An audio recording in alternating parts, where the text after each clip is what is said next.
Welcome to Kevjet the podcast, Matt Mathews. Hi, thanks for having me. Are you excited to come to London? I am first time in London, so I'm excited for all of the things. Nervous for all of the things. So we'll just see what happens. I'm a big coffee drinker, and I have been told that I'm not going to find the best coffee there. So that's probably what I'm most nervous about. But yes, I'm super excited to come to London. Good I coffee. love a good coffee, and I know some good places. Okay, perfect. So, why London? Because my agent made me. I mean, just full transparency. I had zero intentions to go to London, especially with this being my first headlining tour. I didn't think that London would even be a possibility. And so we decided to give it a shot and we put the first show on sale and it sold out the day of. So we added a second show. I'm super excited because I don't know, like you asked earlier, what do what don't expect what I expect. And when I think of London, I think of the Parent Trap. Like I think, like that's what I think of when I think of London. And I think of fish and chips. That's what I think about. Yeah. Okay. Okay. Yeah. Fish and chips is probably a London thing. So in your mind, when you're thinking, okay, I'm going to fly into London, I'm here for a few days, what is that experience in your mind right now, having never been here? I have no idea. I have absolutely no idea. Um, I feel like there's going to be a lot of people making fun of my accent. That's probably going to be the number one thing that I get. Are they going to Uh, make fun or are they going to love it? I have no idea. I don't know what these bitches like in London, so I have no clue. I feel like I'm going to another world. Well, I am going to another world, but I feel like I'm like literally going to be on a different planet. We're just going to go with the flow and just kind of see what happens. Those facts are valid. You'll love it. You will love it. So hopefully I don't have too much jet lag and I'll be, You know what? For me, my experience. So when I go home, my jet lag is worse when I go home. It's not when I that's come what back. that's what I've told. Yeah, Yeah, he'll be fine. I mean, the time difference is basically the flight time. yeah. So you'll land, you'll be fresh as a daisy, you'll be ready to go. Yeah. So we're actually flying in. So we'll leave here at night so we can sleep. Do you sleep on a plane? When I'm in, yeah. Okay. So if I'm like flying domestic and it's just like a seat, it's just like a regular seat, no, I cannot sleep. I have to be able to lay down to sleep. Yeah. However, this, since it's international, it lays down. So I'll be able to sleep on this. Baby, I got my pillow, I got my blanket, and I'm gonna sleep. You'll be Uh, amazing. and then our flight lands at like 7 a.m. So Perfect. Start the day. hopefully I should be good to go. Now then going home, we'll get home at like 8 o'clock at night. So That is going to kill your ass. I'm gonna be fucked. Yeah. Mhm. Yep. At least you'll get home. It'll be like, okay, it's almost time. It's nighttime. You'll get home. You can like unwind and go to bed and have a normal night. But the next day, you're going to want to die.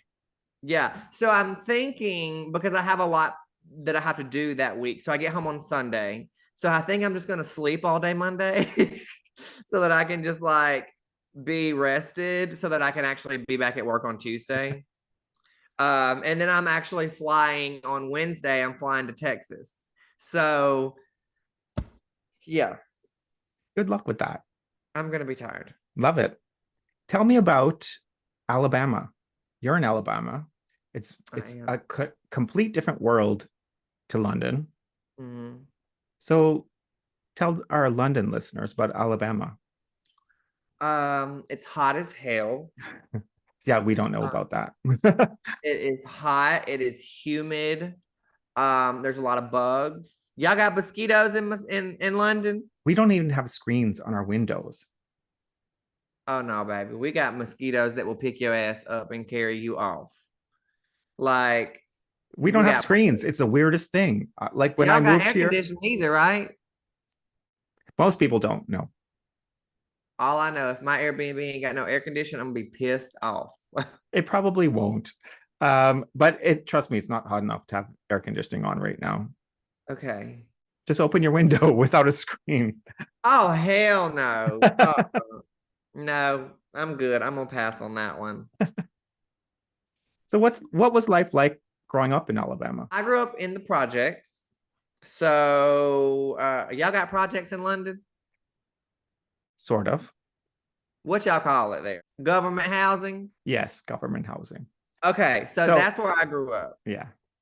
I grew up in government housing with an alcoholic mom. We were super poor. I was the only white kid in my neighborhood. Life was definitely a struggle. And that's something that that's really what I talk a lot about in my show is kind of my struggles of growing up, where I grew up and how I was raised. And, growing up with an addict for a But mom and just kind of, was that like a painful memory that you've turned into something funny to like get over it? Or I think at some point in my life, you have to just kind of, as a kid, I resented my mom a lot.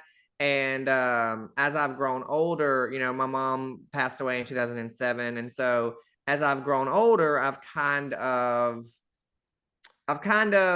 been able to forgive her and realize that, sometimes life deals us hands and we don't always get the best pick. And so it took me a long time to kind of realize that and mature enough to be able to forgive her and move on from that. were you able to Um, do that before she passed away? no, no, I wasn't able to do that before she passed away, but thankfully I was able to do that as I got older. And, when I started writing this show, it really became like a healing thing for me. And, some of the stuff, like as a kid, it was very traumatizing, the things that I went through and kind of the things that happened to me. But now, like when I perform it every night on stage, it's funny, the shit is funny. Like, there's things that I talk about that you're like, you want to laugh, but you're like, oh my God, that's so sad. Like, I don't know if I should laugh. But at the end of the day, the shit is fucking funny. So Is it funny to you? it Like, is funny to me. okay. Absolutely. Like some of the shit, like my mom beat the shit out of my fourth grade teacher at a parent teacher conference. Like that shit is funny. Was it funny at the time? No, I was terrified. Like I was in the principal's office crying because my mom is beating the shit out of my teacher. But as a 31-year-old grown adult, I look back at that and I'm like, this shit was funny, like it was funny. So there's just things like that, kind of just little things that I get to share with my audience it is funny and it's relatable and it's real and it's raw. And I think that's what makes the show so good. So how do you think that you're going to relate to a London audience? Because you've never performed here before, and Yeah. the London audience is going to be very different, and it's going to be one of your favorite experiences, I think. But I Okay. don't think you Well, can ever get ready for it. that is something that I was like super nervous about. I was nervous that I was like, are they going to understand what I'm saying? Are they going to relate to me? Are they going to think that I'm funny? Because like their sense of humor is totally different than my sense of humor. And the more that I have talked to people and the more that people have told me, it's like people in London are freaky. Okay. Like they are nasty, they are raunchy, like, and they are here for the shit. So I'm excited for that because like that's what my show is. My show's a little dirty. It's a little, it's a little raunchy. It's funny. It's real. And at the end of the day, like I may say some shit that they don't know. Like, for example, I grew up and I lived in a single wide trailer. I don't think that they're gonna know what that is. They won't. No. So you have to call it a caravan. A caravan. Yeah. That's what y'all call trailers. Yeah. And we're going to go through a later on in the show, I will go through different names of things that the Brits have compared to the Americans. I did learn. I learned. You mean to wait? Yeah, you just wait. Yeah, we just Okay, wait. Come on. because I got one. I already know some shit, so I've been learning. Well, I've got some that you might not know. Okay, perfect. I'm ready for them. But yeah, it's a caravan. Caravan. So that's a trailer. Do It's a people live trailer. out It's a there? trailer. It's a trailer. Do y'all So got caravan parks? they do, but they're holiday parks Oh. So we got trailer parks. where people live. Yeah. People live in them bitches. These people go on holiday And to live in a trailer? for 2 weeks, and that's their Do y'all holiday. got rednecks in London? Not really. Okay. Hmm. We'll take this conversation offline. No, you can put whatever you want. I don't give a fuck. my So, my friends who will be listening to this are going to be like, Kevin, you need to be careful what you say. so like where I grew up, it was predominantly black. So I was the only white person. Okay. But I don't know if they have this in London. But we're like in the South, it's like a ghetto. Like we're ghetto black, like kind of hood, like shooting up everybody and So we like don't sad. have guns. We don't have guns in London, but Oh Jesus. even the police don't have guns. So we How have they gonna protect somebody? they have little sticks and tasers. Oh hell no. I carry a purse so that I can carry my Vaseline and my pistol because my lips will not be chapped and your ass can be capped. Tell me about coming out in Alabama. You have sort of a really difficult upbringing, but to you it was a normal upbringing, wasn't it? So Yeah. did you know the difference? Did you think that did you see other friends in school and you were like, I wish that was my life, or did you just think this is my life? I mean, yeah, I was kind of envious of other people, like other kids, like my friends couldn't like come to my house. My mom couldn't take us places. Well, first of all, the bitch ain't had no car, but like my mom couldn't take us places. Like, a lot of parents didn't want them to hang out with me because of kind of where I lived. But I also have a brother and sister that are 11 years, they're twins and they're 11 years older than I am. They're Okay. both crackheads, so I don't talk to them, but my sister was a lesbian. Okay. So, I mean, I knew what being gay was, Your and sister was or is? she is a lesbian, yeah.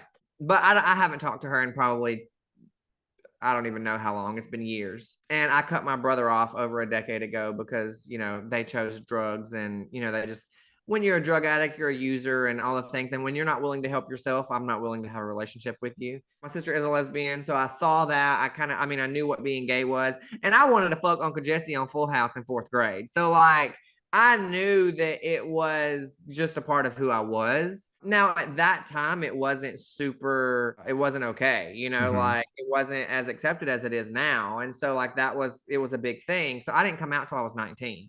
Actually, my aunt came out for me. She was like, "We got to find Matt a boyfriend." And I was like,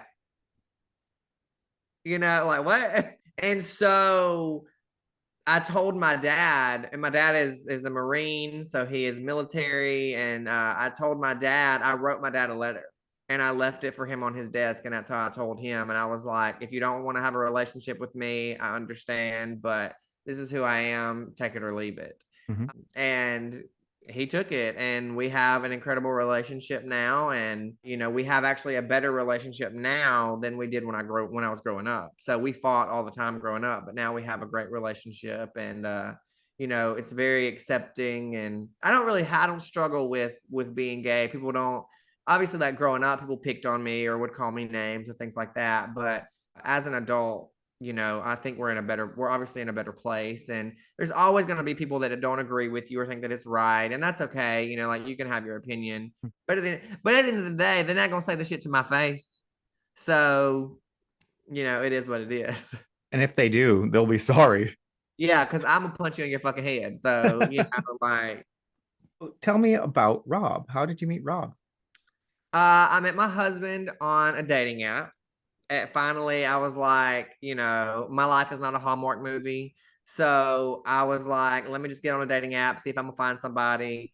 And I was just a hoe for, a long period of time.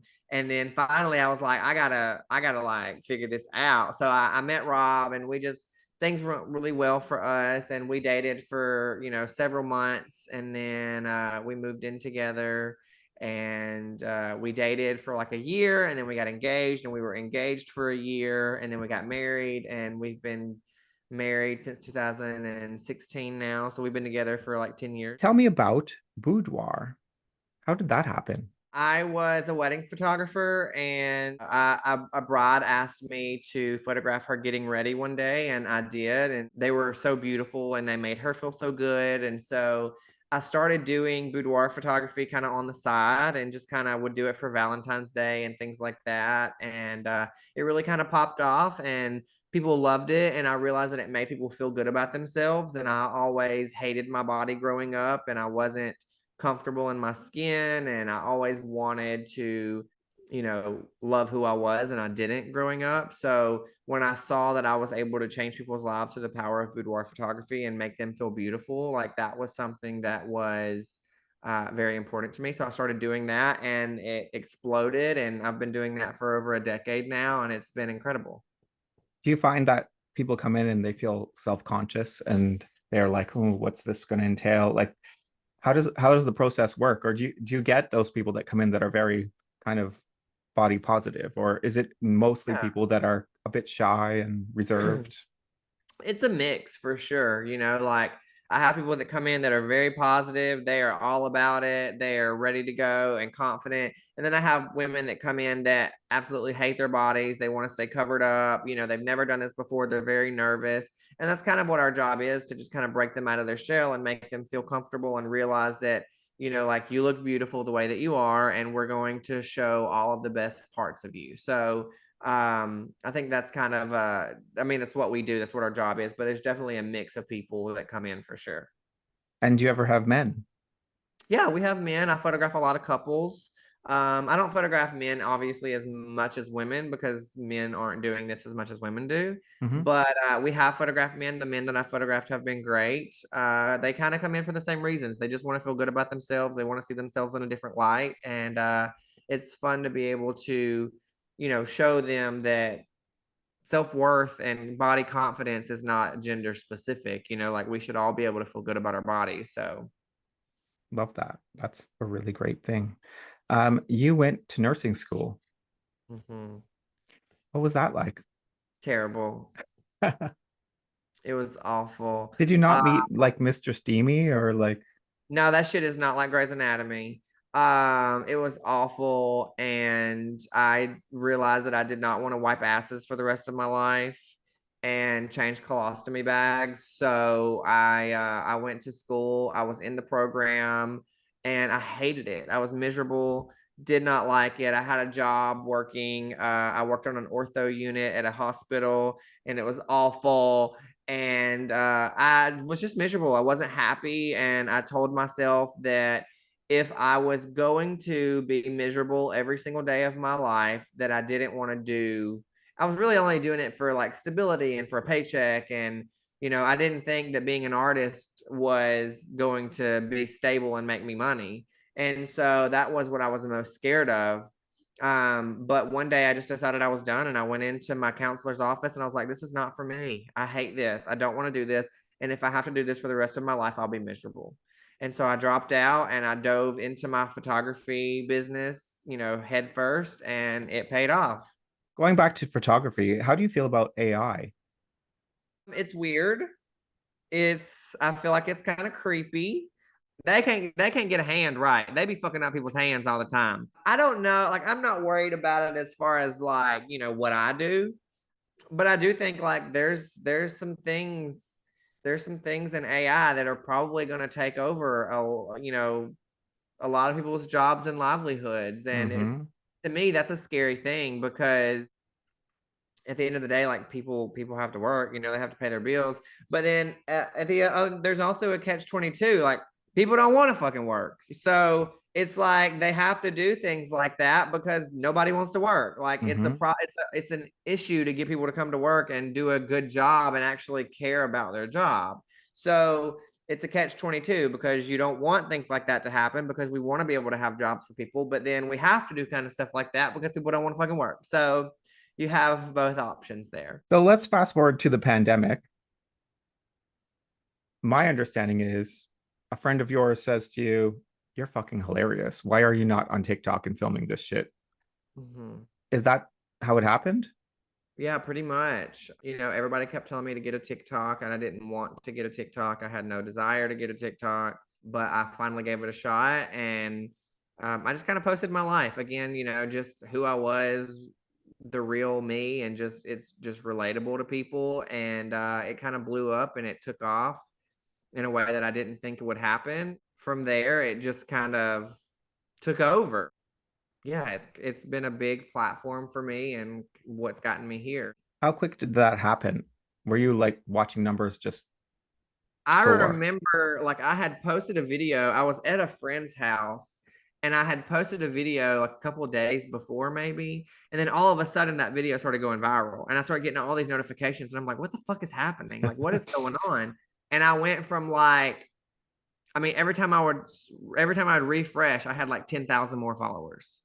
And I was like, what the fuck? You know, like what is happening? And so that was very fast. It was a very fast thing for me. And Was it it happened. scary for you? Like, did you feel scared or did you feel concerned or were you No, Hannah, excited? I was excited. I was like, oh my gosh, this is so cool, you know, like, and then it kind of happened the same way on Instagram as well. You know, like I had posted a video, it blew up, and the followers just started coming in like crazy. So, you Is know, that I always said things happen the way they're supposed to happen, and it was meant to happen. So Did you want it to happen like that? Or did you just think, oh, this will be fun. Let's have some fun. Or were no, you I like, had no idea. Didn't expect that. I wasn't like I didn't have any expectations. I was just posting shit because I thought it was funny, and apparently so does the everybody else world? did too. Exactly. Yeah, yeah.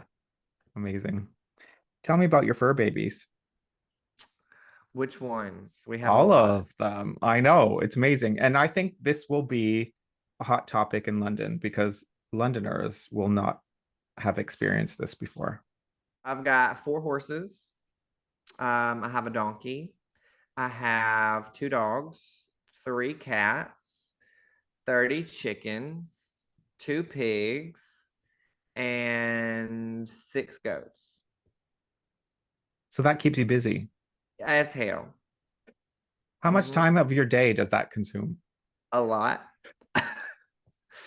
A lot. That's like what I was actually like taking care of like animals and trying to get the house straightened up like before this podcast started. And that's what I'll be doing after this podcast. So like that's what my day is consisting of today. I have like one day because I leave this weekend for a show and then we come back on Sunday and then we'll have to pack on Monday because we leave Tuesday for London. So it's just a you know, this is my day to like get things done around the house. My dog is obviously like that's my best friend, you know. So like my dog is like he's with me all the time, beside me all the time. I literally am buying a tour bus for my next tour just so I can take him with me because like this tour we didn't do a bus, like we just flew to each city that we went to and just got like Airbnbs. But I was like, I cannot leave my dog again. Like I cannot do that. So my horses and like the farm animals, they don't give a shit. They're like, as long as somebody feeds me, we're good. But my dog is my best friend. Like, I mean, he is beside me all the time. If I get up and go to the bathroom, he follows me. I'm his person. And so I'm like, we're getting a bus just so I can take chance. So Love it. Tell me about Fluffy. Tell my listeners about Fluffy. Fluffy is the reason that all of this kind of started. She was a rescue from a factory, and she just had so much personality. And she's a And chicken. Let's tell everybody she was a chicken. yes, Fluffy was a chicken. And you know, you think like it's a chicken, right? Like it's not anything crazy, like it's not like a dog, but Fluffy was like a dog. Like her Hmm. personality was a dog. She loved me. Like as soon as she saw me, she would run to me. She would want me to pick her up. Like she came in the house and would lay on the couch with me. Like she got baths. She ate her favorite foods. Like she was my best little pal. Like loved her. She had the best personality, and that was part of like the video. Like my first farm tour videos were of her. You know, just kind of like our shenanigans around the farm, and that's kind of what blew up, and that what everybody loved. And so Fluffy is just a very big part of the reason that all of this kind of happened and took off the way that it did. And so we actually I have a clothing line and a brand and all of that. So we started the Forever Fluffy line, and we have the robes with Fluffy, and we try to keep her alive that way because losing her was just a devastating thing. And like I said, a lot of people are like, it's just a chicken. Like, you lose chickens, it's just part, and it is a part of farm life. You do lose your farm animals, and but Fluffy was just a chicken like none other, like, and I've never had a chicken like her. She's the only one that I've ever had that's like her. She was very, very special. Yeah, for sure. Love that. I don't think I've ever talked about this, but growing up, I had two chickens and they were my best pals and they were called Evelyn and Veronica. And one morning before school, I went to feed them and a raccoon had them for dinner. Oh no. And that ruined my life. I didn't go to school for several days after that. But yeah, Yeah. that's my little story. And my friends in London are going to be like, you never told us this before. Coffee is important to you. And talking to you last night, you were like, I just need a really good cup of coffee. So, what coffee do you drink at home? I just drink like regular coffee, but I put creamer in it. So like You I won't find like creamer here, probably. So, you might want to bring it with how am I gonna bring coffee to creamer to London? It's in the damn refrigerator. you. They're gonna think I'm crazy when I go in a coffee shop and I'm like, "Can I get coffee with cream and sugar?" They're gonna be like, "What?" No, it's not going to happen. I'm staying home. Cancel the show. I'm not going. You could be a diva and be like, this is what I want. They'll be like, "Bitch, we don't give a shit." Let's move on to your tattoos. I have lots. What Uh, inspires them?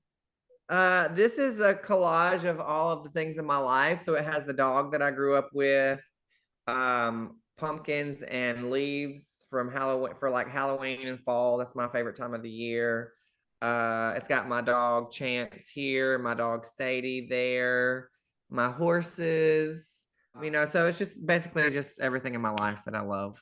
It's amazing. The next question is, do you think you'll get a London tattoo for your first visit to Nope. London? Nope.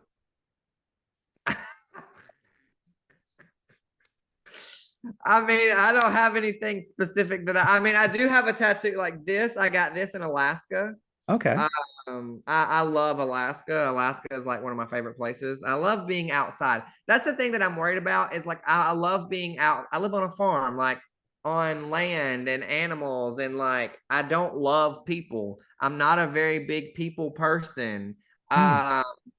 I'm not a city person, like I love to go to New York for like a day or so, but then I'm ready to go home. Like I don't like a lot of, so that's why I'm like I love Alaska. I love to go hiking in the woods and I love to like go kayaking and like do outdoor things. And I'm like, they ain't got that shit in London, like You're coming to my London. husband, London is like New York on speed. yeah. And we got an Uber everywhere. So I'm just like, I ain't getting no car because I'm not driving there. It's an experience. I do it. I love it. But it's not fun. I already can't drive as it is. So I will be done ran over everybody. Tell me about your confessions bit because I think that is going to be. Are you going to do that in London, first of all? That is going to blow your mind. Yeah, so it's just a thing that I started on Instagram where people tell me their deepest, darkest confessions, and I give them my real honest opinion. I hope you're And ready for London. yeah, I hope they're ready for me because shit.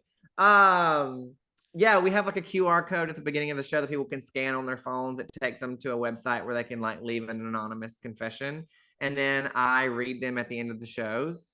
So it's wild. These bitches are crazy as hell. And it's just a really fun thing to do. I started it on Instagram, but now that I get to do it on stage, I get to do it live. It's just even more fun. Um, I'm like, shit, I hope I got some damn internet so I can do this. I don't know what I'm gonna do walking around, not even be able to have my damn phone. It's free Wi-Fi in most areas. Oh, Jesus. Get a SIM card. You pay like something like $4 American dollars and you can have free internet for your whole visit. A SIM card. Yeah, it's a whole new way of traveling. Oh my God. I didn't even know that was a thing. What has been your craziest confession that you remember the most? Oh my God. They're all crazy. Somebody told me that this girl slept with her husband's brother and she was pregnant by him, but her husband thinks that it's his, but it's actually his brother's. I think London will probably top all that. Some of the stuff I hear on the train coming home on a night will blow your mind. So talking about all this funny stuff, but in the middle of it, you do post kind of like heartfelt messages out on your Instagram or social media, where you're being very positive to people and encouraging people who are going through hard times that everything's going to work itself out and be okay. Having spoken to you already, I feel like that comes from something deep inside. Did you have that person in your life telling you that growing up? No. And I feel like that's probably like a lot of the reason why I do that is because like there's people every single day that they don't hear that someone's proud of them. They don't hear that it's going to be okay. They don't hear that the sun is going to come out again. A lot of people don't hear that. A lot of the things that I say, like a lot of times when I do those videos, it's things that I need to hear myself. Like it's things I may be struggling too. And I'm reminding myself we're struggling right now, but it's going to get better. And so I think that a lot of people need to hear those things and a lot of people don't hear those things. So I think that's kind of why I started that little series of doing things like that because people just need a little bit of positivity. How important is it for you to have a relationship with your audience? Oh, it's the most important because without my audience and the relationship that I have with them, like none of this would be possible, which is, it's why I respond to DM. I'm constantly looking at my messages and things like that because I try to respond to as many people as I can. Now it's obviously impossible to respond to Mhm. everybody, but like that's a thing that a lot of my fans say, like he responds to us, he takes time to comment to us, like and that makes them feel so much better. I'm not just trying to make videos and make people buy my stuff or like me or come to my shows and then I just care nothing about them. Like without those people, none of this would be possible. Of course. Do you find that sometimes it's difficult to have a line Yes. between, yeah, There's definitely a line of realizing that like you don't have to be talking to people and responding to people 24/7. So like I've had to learn to like put my phone down at night and be present in the moment with my husband and watch a TV show, hang out with my animals and like the messages are going to be there tomorrow. So that's something that I'm actively working on and trying to be better at. I know we talked about this before we hit record, but are you ready for the British audience? Yep. I want the British audience to be ready for me. I got my accent ready and everything. Have you been doing homework? Yeah, I got look. I've got a little London accent. I can talk like this. I'm gonna get a little fish and chips. Like get on the little trolley. Is it a trolley? Something, but just call it a trolley. Or the The tube? subway, The the tube. tube. Oh, the tube. Excuse me. Like I'm ready for these hoes. So I can't wait. This is going to be hilarious. What are you most looking forward to seeing in London? I don't know because like I feel like London is like very history and shopping, which is neither thing that I care about. My husband is a very big history nerd, very, Okay, very, very big into history and like he all of. will I he mean, will love London. so he is so excited for to be able to see all the history stuff, and I'm probably gonna be like this the whole time. Are there hot guys there? Or are they all ugly? Yeah, there's hot guys here. Well, that's what I'm excited for. I'm gonna be like, And they'll all be at your show. doubt it. Some of these bitches coming from their farms on the outskirts of London coming to my show. What can your British fans expect in this show? They can expect to learn more about Matt Mathews than they see on the internet. It's definitely more than just farm chores. So it's a lot deeper. It's a lot more real. It's a lot more dirty than they see on the internet. Grab your knickers, bitches, because the shit's getting wild. Do you follow the royal family? Nope. Any royal family bits in your show? Nope. Moving on, throwing questions away. My mom was obsessed with Princess Diana growing up. I knew you were going to say that. She was obsessed with her. Like she had purses that had her pictures on it. Like she loved Princess Diana. So let's talk about the Real Talk podcast. Oh, girl, Is that it shit's coming fun. back? No, I ain't got time for that. Did you enjoy it? I did, but that's just too much work. I got too much going on. I'm touring. Like, I ain't got the time. It was fun and I enjoyed doing it. What is your favorite part of touring? Being on stage for sure. Like, I love being on stage and getting to perform and seeing the audiences.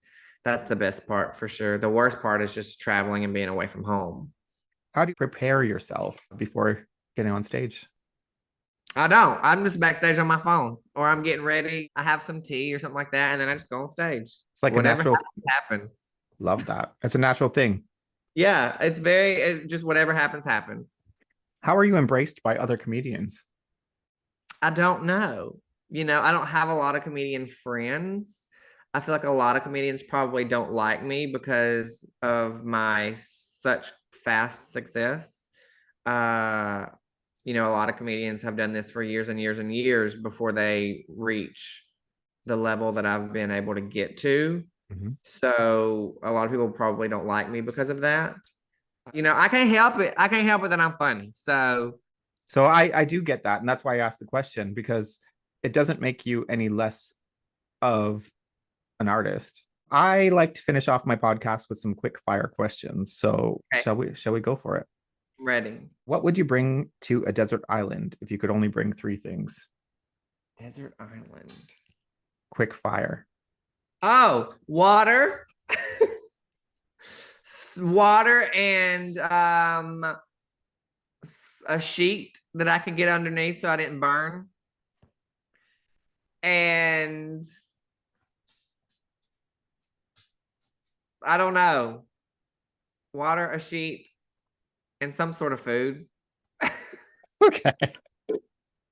You're not good in a drastic situation, are you? Nope, I can see that. Have you ever had a paranormal encounter? nope. Celebrity crush? I'm trying to think. This sounds really crazy for me to say, like, but I don't watch a whole lot of TV. I don't like really get in. So I don't even really know who like celebrities are right now. What is that guy? I saw him the other day. He is fine as hell. Is he called Kevjet and he has a podcast in London? Nope, that's not him. Uh he was my God, what is that bitch's name? We're just gonna say John Stamos. Okay, I agree. What world leader would you sit down and have tea with? I don't know. I don't even know. I don't even know the world leaders. I don't pay attention to none of that shit. Which part of your body would you say is your favorite? My eyes. Hmm, love that. Do you think there's life after death? Yes. What's your secret to coping with stress? Weed. Perfect answer. What word do you hate the sound of? Moist. Ugh, I said it to you last night, didn't I? I think so. Yeah. Do you want children? No. What's the funniest thing that has ever happened to you during sex? Funniest thing. My husband told me he loved me for the first time while we were having sex after like 2 months of dating, and I didn't say it back. So that was pretty funny. Brutal. I don't lie. I wasn't ready to say it. I didn't love his ass then. If you could be part of any family on a TV show, which would it be? Full House. Biggest pet peeve on social media? People that post their fucking kids on social media trying to get views. Like, don't post your kids. Your kids have no idea what you're doing. And then, like, when people, there's this one account that I see, she posts her kid all the time. And like, the account is just of her kid, and he's maybe 5 or 6. And like, that's what the account is of this little boy. And she sells merch off of him. Like, she sells t shirts and like stuff. And I'm just like, this kid is a toddler. He did not ask you to be on social media, and you're trying to make money off of him. If you were an ice cream flavor, what would it be? Ooh, chocolate peanut butter.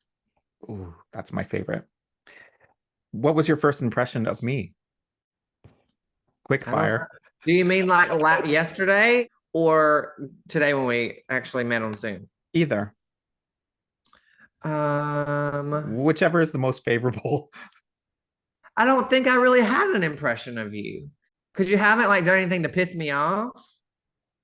So like I don't really and I feel like I feel like I have to like really get to know somebody before I can make a judgment on them, you know? I do quick judgments. I'm bad for that. Okay, great. Well, what was your quick judgment on me? Well, so I'm the host, so I'm the one asking the questions. Yeah, that's what I thought, bitch. I think you're great. I love you. Thank you. Most used emoji on your phone. The laughing emoji, like the sideways face with the little tears coming out. Have you ever slid into someone's DMs? Yeah, for sure. Who hasn't? How do you feel about dating apps? I'm here for dating apps. This is how I met my husband. Plus, I don't go out in public. I don't like people. I don't go to bars. It's much easier to lay in the bed in your pajamas and date. Agree. What's your biggest fear? That this all ends.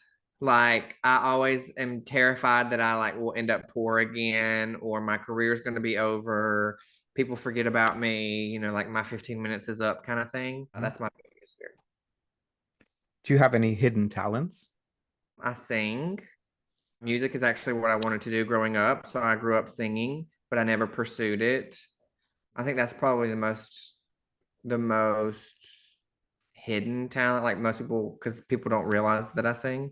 So when they realize that I sing, they're like, wait, bitch, I didn't know that you sang. So probably that. Yeah. What's your favorite song? I have a lot of favorite songs because I love a lot of different music. So there's no way I can just choose one. How do you unwind after a show? I usually go back to the room, take a really, really hot shower, and go to sleep. How would your friends describe you in 3 words? Bitch, asshole, loyal. Okay. Are you a planner or are you spontaneous? Both. What's the hardest decision you've ever made? That's a hard question. I just fired my agent and signed with a big agency. And like that was a really hard decision for me to make because I'm very loyal. And my agent, before I signed with this agency, he was great, but he was like an independent agent. So he couldn't do as much for me as the big agency could. So I felt really, really guilty firing him. Mhm. But I knew that it was just a career thing and I had to better my career. What's something that is not taught in school that you think should be? How to actually live, how to do fucking taxes, how to save money. Don't nobody give a shit about the Roman Empire, bitch. We're never going to use that. What brings you joy? My animals. If you could write a book, what would the title chapter be in the stage you're in right now? Well, I did already write a book. It's my memoir called Uncovered: The Naked Truth of Life, Love, and Addiction. Actually, funny you should ask because we're working on another second version of that book. The title of the chapter for where I would be now would be Bitch, You Made It. Most used app, Instagram. dream dinner party guests. 3. Elvis, Prefer. Okay. my mom, and Britney Spears before she got cracked out. What's your first plan when you arrive in London? What's the first thing you want to see? Is there something that you want to see? Get something to eat. Find coffee. I have zero plan. I have zero idea of what the fuck we're going to do. Every single day is just going to be get up and go and just see what we see, I suppose. Perfect. Favorite podcast you've ever been on? The Kevjet podcast. Good answer. Finally, I've got some British words against American words. Let's see if you know the difference. Okay. First of all, let's go with fag. That's a British word. And you're going to hear it over and over all day long. Fag. Well, that means faggot here in Alabama. So does At that home mean as the well. same thing there? No, a fag is a cigarette. Ah, okay. Okay. So you'll hear people will just randomly stop you on the sidewalk, which they don't call a sidewalk, and they'll say, "Do you have a fag? Can I have a fag?" Bitch, you want to get punched in the mouth? If I say I'm going to ring you up, which I actually do say now, funny enough.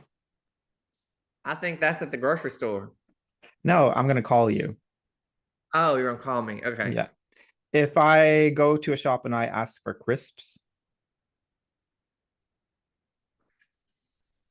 Fries? No, that's chips. so it's chips. It's like chips as in, so if I say Oh, I want okay. crisps, yeah. So if you go and you want, yeah, yeah. Do you know what a boot is? A boot? Yeah. Nope. It's a trunk of a car. Oh. A zebra crossing, crosswalk. Oh, okay. The pavement, The ground? a sidewalk. Sidewalk. Okay. Oh, what's a wanker? A fucker. A vest, Don't know. an undershirt. Oh. I A know sm- fanny means pussy. I was going to say, do not say fanny pack while you're here. That means pussy pack. Mhm. Yeah, Beautiful. I think I did a good job. you did. Thank you very much, Matt. This Thanks was for a great, having great me. conversation, and I look forward to seeing your show next week. And thank you for joining Kevjet, the podcast. Thanks for having me. Love it.